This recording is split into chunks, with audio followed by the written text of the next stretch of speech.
ভিজায় আমার সাথে খেলতে চেও না আর অর্ডার ছাড়া। তখন বাজে 12টা, আমার বাজে। বিয়ে নিয়ে বিতর্কের জবাব দিলেন নুসরাত। টলিউডের জনপ্রিয় অভিনেত্রী নুসরাত জাহান আবারও শিরোনামে এসেছেন।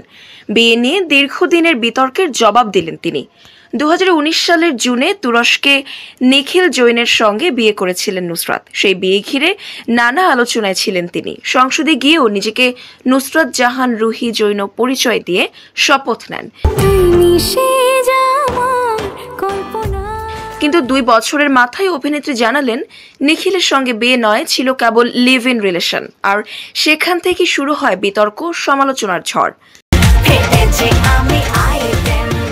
সম্প্রতি এক সাক্ষাৎকারে নুসরাত বলেন, হ্যাঁ আমি বিয়ে করেছি, তবে সেটা রেজিস্ট্রি হয়নি। ওদের পক্ষ থেকে আইনজীবীর চিঠি এসেছিল যেখানে লেখা ছিল রেজিস্ট্রি না হয় এটি বিয়ে হিসেবে গণ্য নয়। আমি সেই কথাই বোঝাতে চেয়েছিলাম, কিন্তু হয়তো ভুলভাবে প্রচার হয়। তিনি ক্ষোভের সঙ্গে বলেন, কোনো মূর্খ কি সংসদে গিয়ে বিয়ের প্রমাণ দিয়ে আবার বলতে পারে যে আমি বিয়ে করিনি?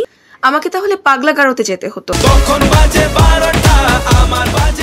বর্তমানে নুসরাত যশ দাশগুপ্তকে জীবনসঙ্গী হিসেবে বেছে নিয়ে সুখে সংসার করছেন। এক সন্তানের মা এই অভিনেত্রী এখন সিনেমা প্রযোজনাতেও ব্যস্ত।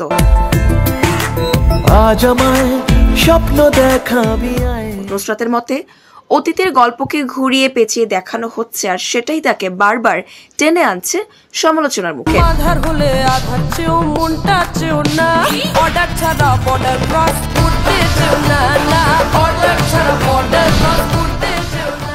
বিনোদন ডেস্ক, আজকের টাইমস।